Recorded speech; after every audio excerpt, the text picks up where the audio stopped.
Ok la team, on va passer en revue l'actualité du jour. Alors, on a eu les Black Friday là, vendredi, et qu'est-ce qu'on voit? Ça a fait beaucoup de buzz, hein, voilà, ces Black Friday là, et de plus en plus. Et là, les Black Friday qui ont dépensé un montant record de 9,8 milliards de dollars en vente en ligne aux États-Unis. Donc en fait, le petit résumé, c'est que les Black Friday ont tout explosé et ont une forte hype actuellement, que ce soit aux États-Unis, où c'est là-bas que ça se passe, hein, surtout pour ça, mais surtout aussi en Europe. On voit que il y a une déferlante de Black Friday, on parlait que de ça. Voilà. Et là, bah, ça montre quoi tout ça? Que les gens, bon, voilà, maintenant sont de plus en plus friands de ce genre d'événements-là, avec des prix cassés, tout ça. Les temps sont de plus en plus durs et les gens maintenant se tournent de plus en plus vers ce type, voilà, les soldes, les Black Friday, et les gens sont prêts à attendre cela. Et là, il y a une explosion des ventes par rapport à Noël, à tout ce qui va arriver. Et donc voilà, malgré que les gens soient de plus en plus pauvres, ils cherchent et ils se battent et ils trouvent des alternatives par rapport à ça. Et je pense que ça va continuer dans ce sens. Surtout que, eh ben, on a voilà, c'est la mafia européenne qui continue inlassablement voilà, dans sa destruction des États, tout ça. Et ce qui va entraîner un accroissement de pauvreté. Ici, Florent Philippot met en avant, hein, que, voilà, il y a le 21 novembre dernier, donc là on est le 26 novembre, en début de semaine, le Parlement européen a adopté une résolution qui demande aux chefs d'État, de gouvernement des pays européens d'entamer des révisions des traités. Donc ce qu'ils veulent faire, l'élargissement de l'Union européenne de 35 à 37 pays. Donc amener encore plus de pays, et c'est des pays moins développés, des pays pauvres, à rentrer dans l'Union européenne, ce qui va faire baisser les salaires, et la concurrence, tout ça, ce qui va faire, voilà, ce qui va appauvrir les pays les plus riches, hein, qui vont être toujours plus contributeurs, tout ça là. Donc voilà, la transformation de la Commission européenne, c'est ce qu'on a. Pas mal de lois, en fait, voilà, un embryo, une armée européenne. Donc en fait, ils veulent détruire les États-nations au profit voilà, d'un big État, on va dire, européen. Mais tout ça, ça appauvrit de plus en plus. Et en fait, le fait de maintenir l'euro, justement, l'euro qui a détruit, hein, le pouvoir d'achat des Européens. Et voilà, bah, ça continue. Ils continuent leur politique et ça détruit les États-nations. La France qui s'appauvrit de plus en plus. Et en plus, voilà, ces États européens là donnent toujours plus de millions. Euh, on a von der Leyen qui a signé justement un chèque d'1,5 milliard pour donner voilà, tout ça à l'Ukraine. Et la France est contributeur à 300 millions pour ça. Et l'Ukraine qui cherche davantage, voilà, d'armes, de trucs pour continuer sa guerre. Et dans tout ça, on a eu David, là ici, Arakamia, donc 44 ans, qui est un ami proche du conseil de Volodymyr Zelensky, qui a dit que la Russie avait cherché la paix en 2022, mais voilà, là, les acteurs comme Boris Johnson, voilà, Macron et tout ça, ont empêché cela. Ils ne voulaient pas, comme d'autres, de la paix. Ils ont du sang sur les mains. Donc là, il met en avant le sang sur les mains de Zelensky, de Boris Johnson, des acteurs européens, tout ça. Alors que la Russie avait bien cherché la paix, tout ça. Mais voilà, ils ont des objectifs, hein. Tout ça, c'est les Américains. Voilà, les Américains, ça les arrange bien d'affaiblir voilà, ses rivaux directs, l'Europe, la Russie, tout ça, au profit pour le profit du dollar. Donc tout ça, c'est des guerres économiques derrière. Heureusement, maintenant, j'ai envie de dire, les choses petit à petit sont en train de changer. Il y a les BRICS qui veulent voilà, dédollariser un peu le monde. Là, on a par exemple le néerlandais Wilders qui lui pour le coup est vraiment un radical et qui pourrait secouer l'Europe là avec voilà, sa politique. Bon, je suis pas un partisan, hein, de cet homme là. Voilà, je le soutiens pas. Surtout que il veut radier un peu l'islam, enfin voilà, il est contre voilà, les idéaux de l'islam, tout ça. Il veut interdire le Coran, supprimer les mosquées, voilà. Moi, je le soutiens plus du côté où il veut arrêter avec l'Europe là, c'est le gang européen là, et il est anti-Union européenne, tout ça. Et moi, c'est plus ce côté-là. Les autres côtés là où il veut, voilà. Après, c'est des idées qu'il soutient pas. Après, je trouve qu'il est trop radical. On a le droit de pas aimer soutenir ça, mais là, lui, il a des positions trop radicales. Mais en tout cas, le fait de déstabiliser, casser cette Union européenne, là, ce gang-là, cette mafia, là, pour le coup, voilà, il y a lui. Et voilà, de manière plus internationale, voilà, on a Javier Milei qui vient d'être élu.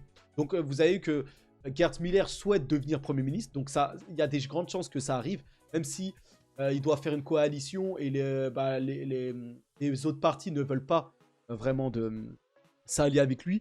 En tout cas, bon, en Argentine, là, voilà, on assiste à peut-être des fermetures de banques centrales.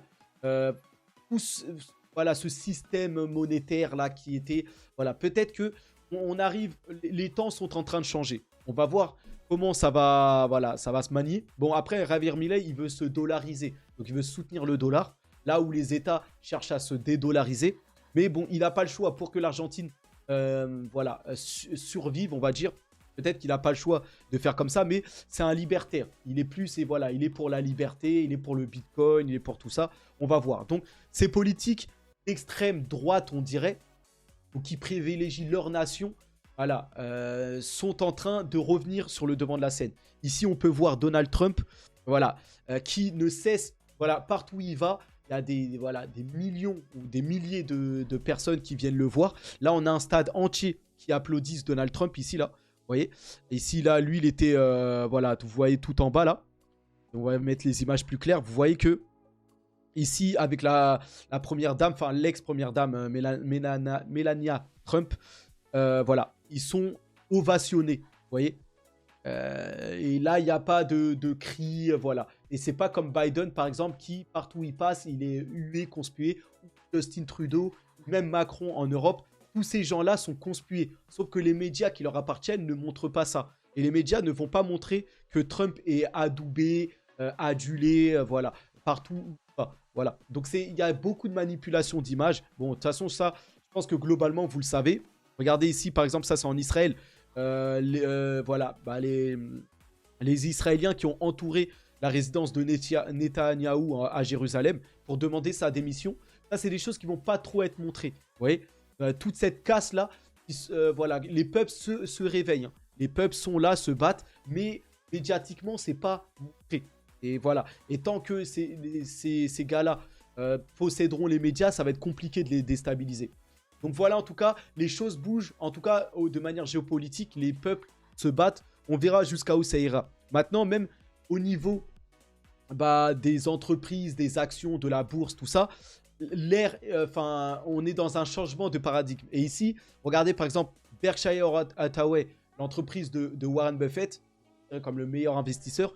Là, Berkshire Hathaway qui vend la totalité de sa participation dans Procter & Gamble. Donc, il se délecte. Enfin, il supprime, ou voilà, il vend toutes ses positions de Procter & Gamble. Procter & Gamble, c'est un géant qui possède toutes les marques là, ménager, tout ça.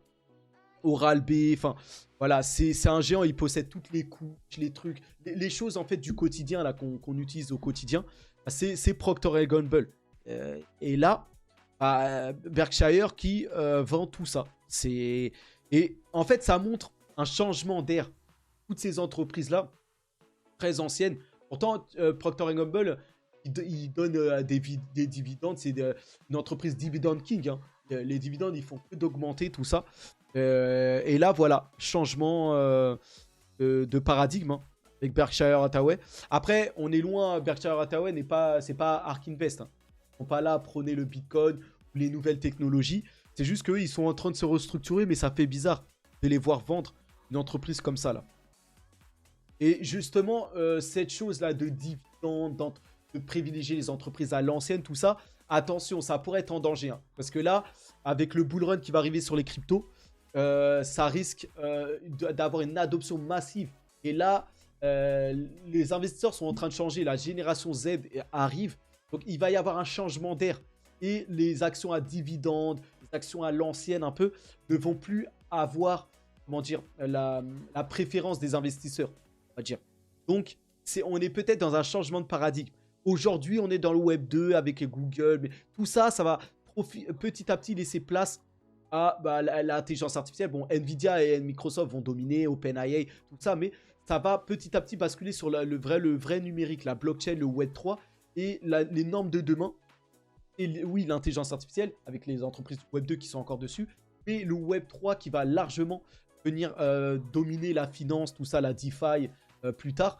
Et c'est un changement d'air. Et tout ça, les actions à dividendes, tout ça, ça va petit à petit s'estomper. Donc, il faudra voir, en tout cas, ce que ça dira. Mais là, vous voyez, hein, et là, à l'heure actuelle, les actions Coinbase et MicroStrategy, le Bitcoin, le Web3, tout ça, ont atteint leur plus haut niveau en 2 ans. Donc, ça ne cesse que d'exploser. Les cryptos surperforment là depuis le début de l'année largement les actions en bourse ou les autres actifs. Donc, ça montre le changement de paradigme.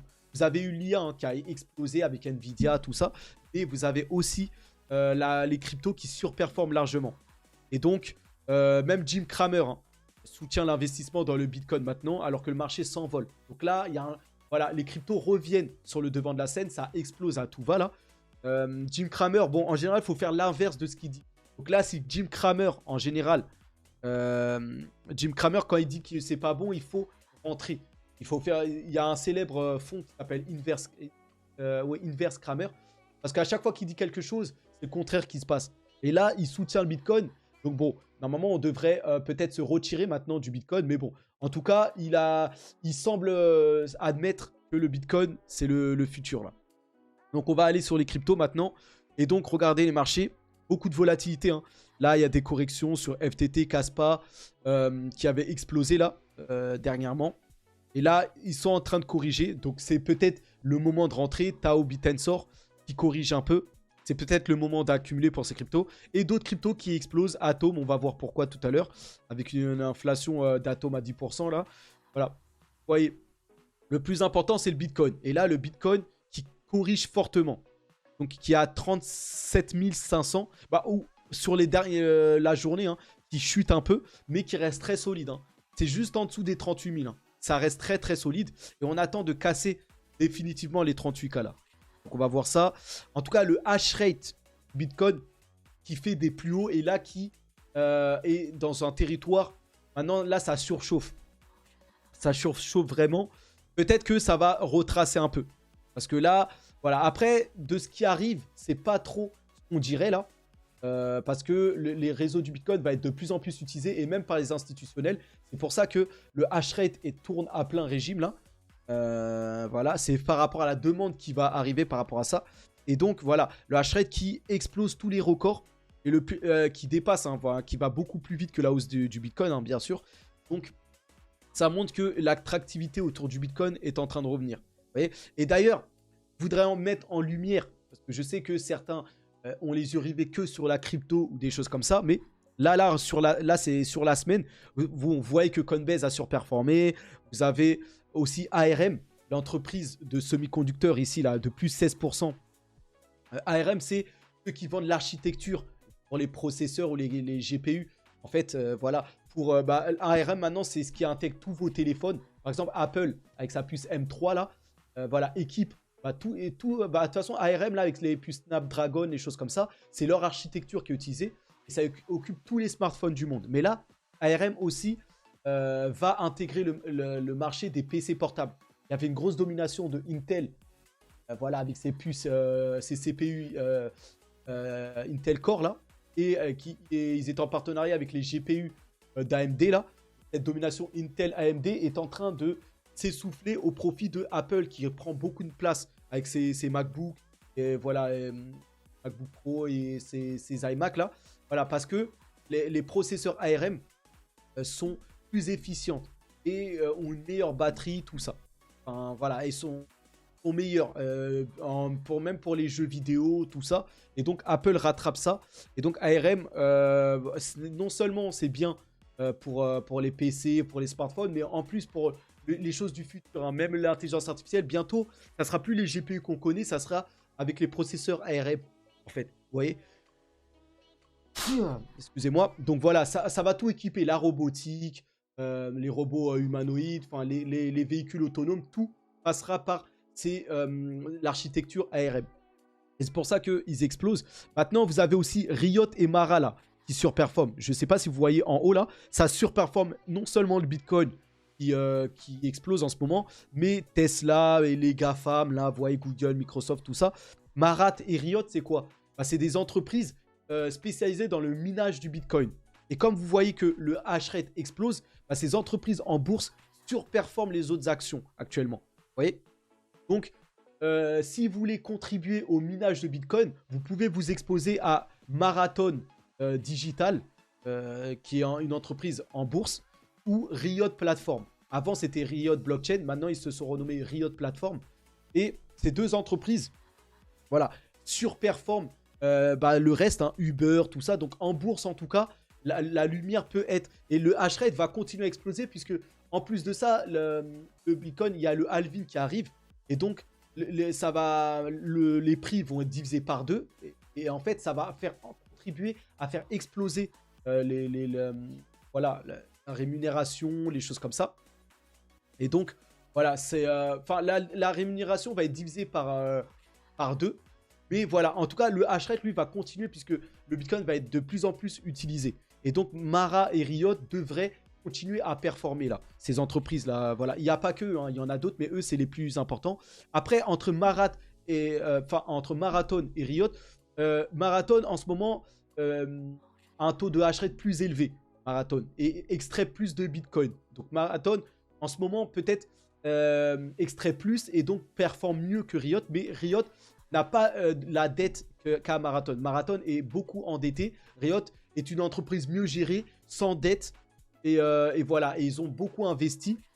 Et apparemment, sur le long terme, ce serait mieux de posséder Riot que Marathon. Et après, Marathon, lui, comme les coûts d'électricité sont plus chers, ils ont moins d'usines. Riot est plus diversifié, a plus d'usines, tout ça. Marathon, eux, se diversifient vers tout ce qui est le méthane, des choses comme ça. Ils essaient de récupérer de l'énergie voilà, décarbonée, enfin voilà, de gaz, des trucs comme ça, pour voilà, avoir comme un minage vert, on va dire. Donc là où Riot ne s'est pas encore positionné. Donc les deux sont intéressants. Riot est plus sérieux, apparemment, et ce serait plus sérieux de détenir Riot, mais les deux sont des bonnes entreprises. Donc voilà, c'était un long passage par rapport à eux là. On avance, hein. En tout cas, vous avez aussi d'autres entreprises, hein, je vous ai dit du minage.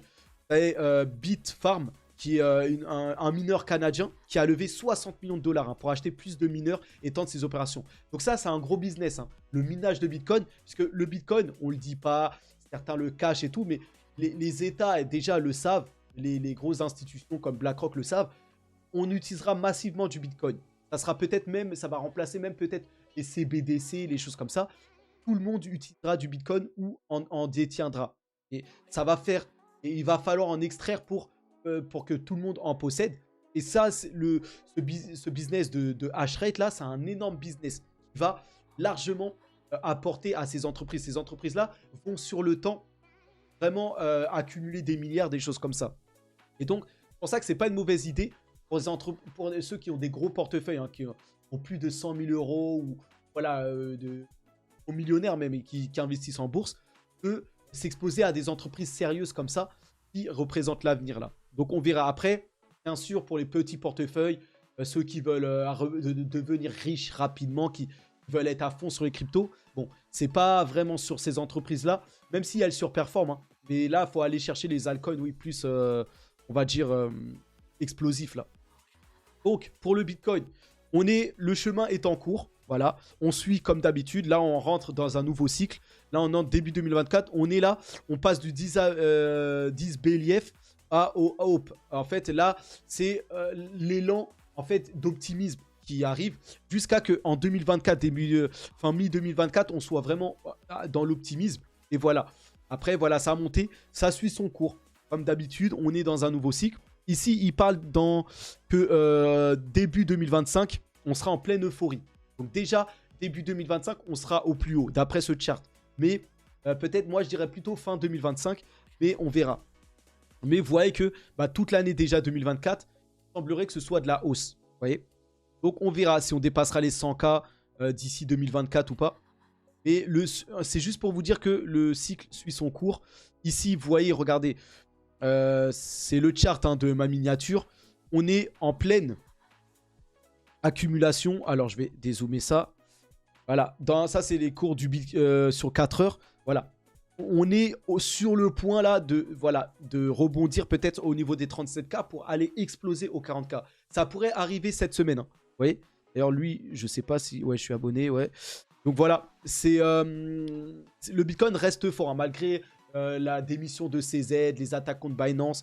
Ça fait plus rien. Les gens conservent leur Bitcoin. Parce qu'ils savent que les ETF arrivent, Bitcoin Spot, et BlackRock et Grayscale sont en pleine négociation. Ils ont mis à jour leur dossier. Ça peut tomber à tout moment. Et vous voyez que ici, on pourrait rebondir là, à 37 400, voire moins là, pour exploser, pour la semaine prochaine, exploser et casser ça. Et vous voyez que là, on est dans ce qu'on appelle un week-off event, une phase. Donc c'est la même chose. C'est exactement quand vous regardez le schéma ici, c'est la même chose là. Donc, ce qui nous attend normalement, et moi c'est mon scénario, c'est une explosion des 40K, voire aller aux 45, voire 50 là. Sous peu, hein, dans les prochains jours là. Pas dans les prochaines heures, bien sûr, mais dans les prochains jours. Donc on verra si ça se tient. En tout cas, de manière beaucoup plus reculée. Voilà. Regardez en 2016 ce qui s'était passé avant d'y aller en 2017-2018.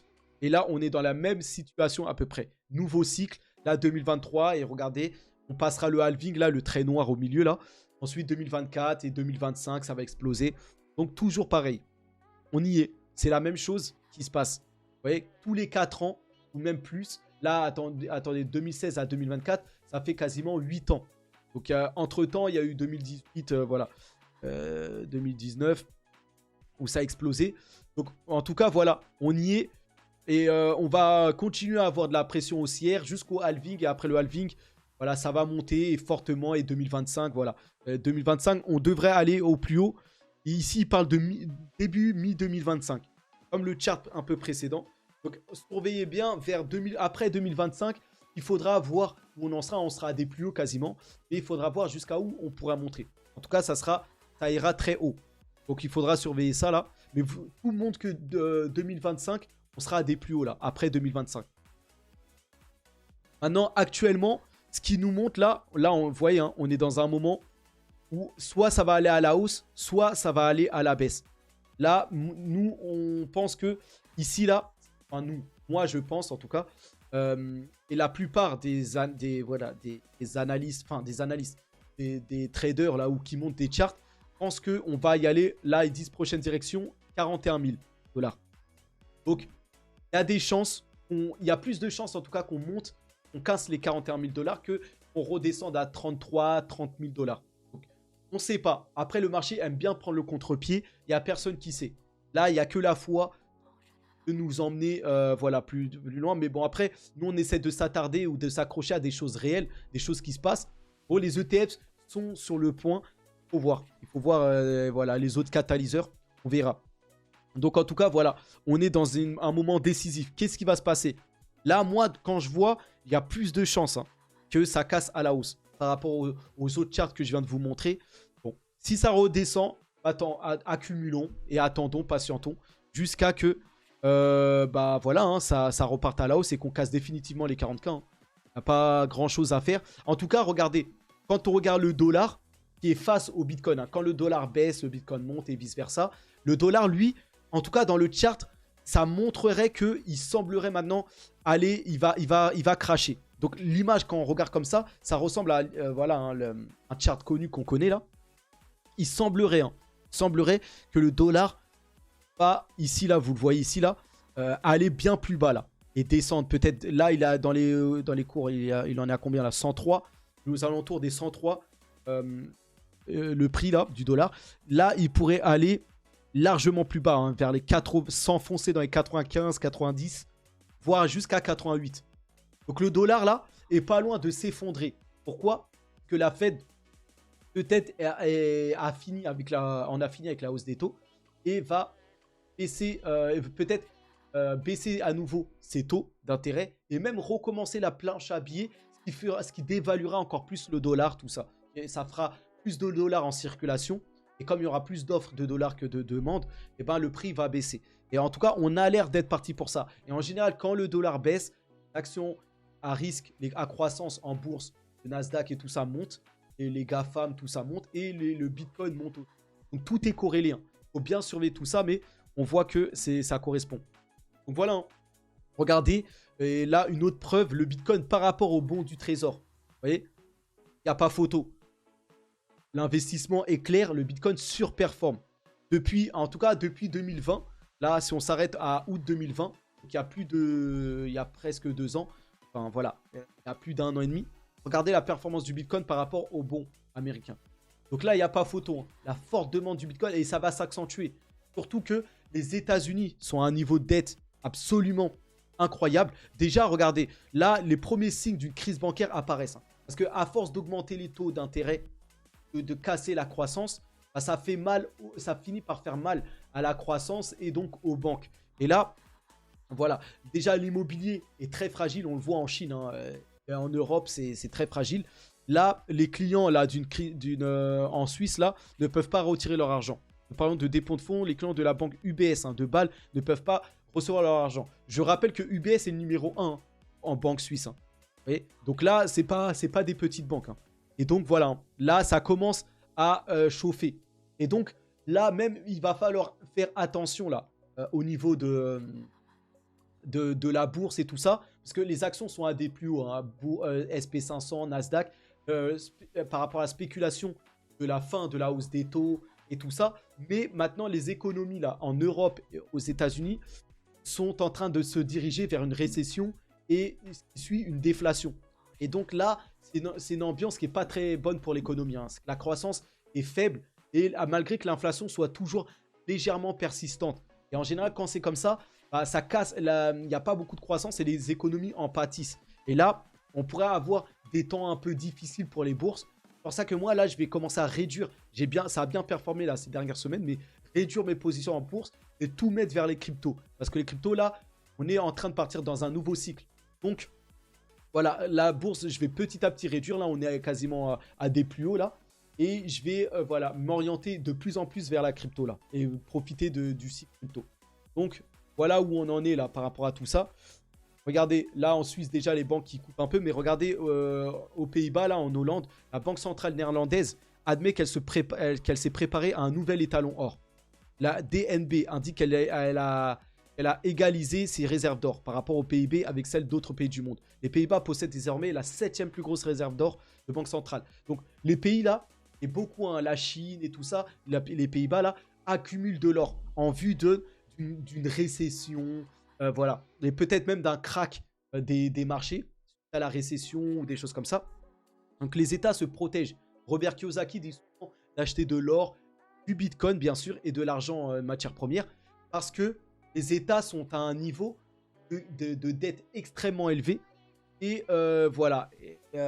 Et peut-être que là, la déflation, tout ça, va entraîner une secousse au niveau des marchés, des choses comme ça. Donc la prudence est de mise. N'oubliez pas, hein, tout le monde sait que le gouvernement US est en faillite. Leur budget est le plus important de l'histoire et croît à un rythme incroyable. Donc non seulement le budget enfin, les États-Unis empruntent toujours de plus en plus. Et en fait, ils augmentent leur budget à chaque fois, ce qui augmente aussi leur dette. En fait, là, ils sont dans une montagne de dettes immense. Et, ils sont en faillite, en fait, les États-Unis. Mais ils trichent. Ils impriment toujours plus de billets pour remplir leur dette toujours plus grande. Et en fait, voilà, le dernier déficit du budget, le dernier budget avec un déficit de près de 1700 milliards, soit le PIB de l'Australie. Vous voyez, le déficit qui pèse sur les États-Unis, mais ils continuent à imprimer de l'argent, à se dévaluer pour continuer à contrôler le monde, tout ça. Mais voilà, un jour, ça peut finir par imploser. Et là, peut-être, ça va faire les affaires du Bitcoin, tout ça. Vous voyez, et de l'or. Donc, c'est pour ça que le dollar, là, peut faiblir à un gros rythme. Donc, on va surveiller tout ça, là. Faut noter aussi, là, en 1998, vous voyez, ça, c'était bien avant 2008, hein, 10 ans avant la création du Bitcoin, quand il y avait un certain Wei Day, qui a à l'écran ici, là, sa photo, qui lançait l'idée d'un système de cash électronique anonyme et distribué. Donc, le B-Money. Et en fait, sur la liste, publié sur la liste de diffusion Cypherpunk, son essai précurseur fut référencé par Satoshi Nakamoto dans le white paper du Bitcoin. Donc, on peut dire, en gros, que Satoshi Nakamoto s'est inspiré de Wei Day, qui avait lancé voilà, une idée, en tout cas, de système de cash électronique anonyme. Et je pense que Satoshi est parti de cette idée pour créer le Bitcoin. Vous voyez? Donc ça, c'est des mémos du passé, mais il faut s'en rappeler là. Donc voilà, en tout cas, par rapport à Bitcoin, c'est plutôt positif. Tout ce qui se passe là, le dollar qui faiblit, les économies qui partent en récession, voilà, la baisse des taux peut-être plus tard à venir. Tout ça, ça alimente les cryptos. Les ETF Bitcoin Spot qui semblent peut-être arriver. Voilà, ça fait performer le Bitcoin. Maintenant, Ethereum et les altcoins. Donc Ethereum, lui, a cassé sa zone des 2000 et est maintenant à plus de 2000 actuellement. Donc là, Ethereum, on attend même qu'Ethereum surperforme le Bitcoin. On a vu la paire ETH-BTC. Normalement, Ethereum devrait maintenant surperformer. On attend aussi dans la foulée des ETF Bitcoin Spot, les ETF Ethereum Spot. Donc Ethereum va peut-être maintenant connaître son heure de gloire là. On verra ça. Ripple aussi, qui pourrait défier Swift, le géant du système, du système monétaire là, des transferts de fonds internationaux. Les gens, les particuliers, connaissent plutôt Western Union, MoneyGram, RIA. Voilà, ça c'est pour les particuliers. Mais pour les institutions et les États, c'est le système SWIFT. Voilà, qui pèse bien plus que les petits Western Union, tout ça. Et Swift, Ripple pourrait prendre la place de Swift, sachant que Ripple a des coûts beaucoup plus faibles et beaucoup plus rapides. On parle de plus de 3000 transactions par seconde pour Ripple. Et Ripple est en plus de manière décentralisée. Donc Ripple va remplacer tout le système Swift. Et donc ça promet. Certains parlent d'un Ripple à 10 000 $. Et donc voilà, Ripple là, les holders, les détenteurs sont assis sur un jackpot. Regardez. Donc il y a une forte accumulation du Ripple et son prix là pourrait rapidement casser à la hausse et exploser là. C'est pour ça que moi je détiens un peu de XRP là et je compte augmenter ma participation là. Vous voyez? Parce que là, c'est que Ripple va être aux avant-postes de l'adoption, en tout cas off-chain, c'est-à-dire avec les États pour permettre le transfert monétaire des États avec les CBDC plus tard. Donc Ripple possède toutes les normes ISO 222, tout ça, et est connecté avec toutes les banques centrales. Donc voilà par rapport à ça. Solana aussi, qui ne cesse d'exploser.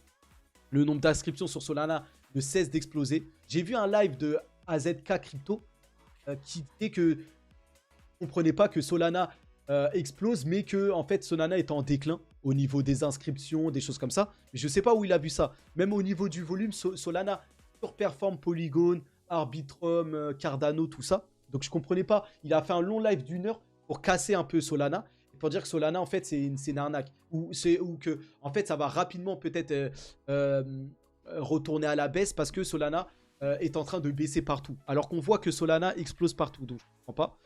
Voilà, et vous avez même en USDC là, le volume de transfert mensuel USDC de Solana dépasse les 70 milliards de dollars en novembre. De 9,5 millions de transferts individuels ont été dépassés. Ont dépassé 1000 USDC chacun. Ce qui donne lieu à un volume énorme. Donc vous voyez, ça montre que le volume, parce que les stablecoins transitent beaucoup, que le réseau Solana est massivement utilisé là, à l'heure actuelle. Et donc voilà, un Solana aussi qui, dans les données all-time des NFT, surpasse maintenant le Ronin. Donc le réseau de Axie Infinity là, le célèbre jeu Axie Infinity avec ses fameux NFT là, Solana maintenant, all-time, quand on parle de all-time depuis les débuts, en tout cas, Solana maintenant est le deuxième réseau. Donc devant Polygon, Flow, le Bitcoin, Solana all-time maintenant talonne Ethereum. Et attention, comme je vous l'ai dit, j'ai fait une vidéo sur Solana. Solana, le côté bien plus friendly, jeune, moderne, pourrait attirer la nouvelle génération et la future génération, la génération Z, et même les milléniaux, tout ça. Et donc, Solana, dans le futur, pourrait avoir plus d'adoption que Ethereum, parce que son côté plus jeune, plus moderne, tout ça. Après, il y a les layers d'Ethereum qui sont là pour concurrencer Solana, donc on verra cette guerre-là. Donc à voir en tout cas. Et donc, dernière actualité, Cosmos qui, voilà, il y a eu un gros duel là au niveau des votes. Et la communauté Cosmos a finalement approuvé le plafonnement du taux d'inflation d'Atom à 10%. Donc voilà, par rapport à Atom. Et donc ça a poussé la crypto Atom à des plus hauts. On voit que Atom a performé là. Vous voyez, plus 7%. C'est rare que Atom prend de la valeur en général. Mais Atom là qui repousse. Donc moi Atom, j'ai toujours des doutes dessus là. Pas tellement fan. Par contre il y a une énorme communauté. Moi je dois me montrer neutre. Et je dois pas. De toute façon il ne faut pas avoir d'émotion dans les cryptos. Il y en a certains qui qui sont à fond dedans sur certaines cryptos. Atom, moi, c'est plus technique. J'ai l'impression qu'Atom, en fait, où ils explosaient, c'était au départ sur l'interopabilité. Maintenant, on voit que l'interopabilité est dominée par Chainlink plutôt, qui va faire les transferts de liquidité, tout ça, et Axelar pour le pont entre les blockchains avec son API là. L'API d'Axelar qui est beaucoup plus moderne. Donc, le truc d'interopabilité d'Atom, pour moi, il est quasiment dépassé. Ensuite, Atom était leader dans ce qui va être les kits de développement, qui créent des blockchains, des choses comme ça. Mais là, on a d'autres acteurs, surtout Optimism, avec les super chaînes d'Optimism, qui a ramené des nouveaux écosystèmes comme Base, de nouveaux réseaux aussi de BNB, et plein d'autres qui s'établissent maintenant sur Optimism. Et on a aussi les réseaux, les supernets de Polygonmatic, qui attirent de plus en plus, et les chaînes, les sous-réseaux, les sous-chains d'Avalanche, qui attirent des projets comme JP Morgan, tout ça. Vous voyez, donc là, je ne sais pas si... Mais après, Atom, il y a des projets qui sont encore établis sur Atom qui restent de qualité. Hein. Akash Network, on a DYDX est parti sur Atom. Donc, à voir. Mais moi, Atom, je ne sais pas. J'ai des gros doutes. Mais je reste prudent. Après, moi, pour l'instant, je n'investis pas dessus. Je suis observateur. Je préfère investir sur Solana, et les layers 2 d'Ethereum, tout ça. Donc, voilà. Par rapport à tout ça. En tout cas, sachez que ça bouge beaucoup. Hein. Dans la crypto, vous le voyez ici. Hein. Regardez, les anciens gourous là. Elizabeth Holmes de Terranos. Alors, elle, je la connais pas. Mais sinon, Sam Bankman-Fried d'FTX et Changpeng Zhao. Voilà, tous aujourd'hui évincés. Alors qu'elle fut un temps, faisait les unes de Forbes. Les célèbres magazines voilà, de milliardaires, des choses comme ça. Fut un temps, ils étaient à la une de ce magazine. Et aujourd'hui, certains sont même en prison. Et peut-être CZ va peut-être rejoindre ça. Donc, voilà. Ça bouge très... C'est pour vous montrer hein, simplement que ça bouge très vite. Hein. L'année dernière, ils sont milliardaires. L'année d'après, ils n'ont plus rien. Ils sont en prison. Donc, bon. C'était des écosystèmes qui bougent très vite. Pas que la crypto, hein, mais voilà. Mais c'est pour vous dire que on ne sait pas ce qui peut se passer. Donc, prudence toujours. Et voilà. Et il faut suivre de près les actualités. Donc, voilà par rapport à tout ça. Voilà pour l'actualité. On reste connecté en tout cas. Force à nous. Hein. On est ensemble. Passez un bon week-end, un bon dimanche. Et on se retrouve d'ici peut-être à ce soir ou à demain pour d'autres actualités. Allez, à plus.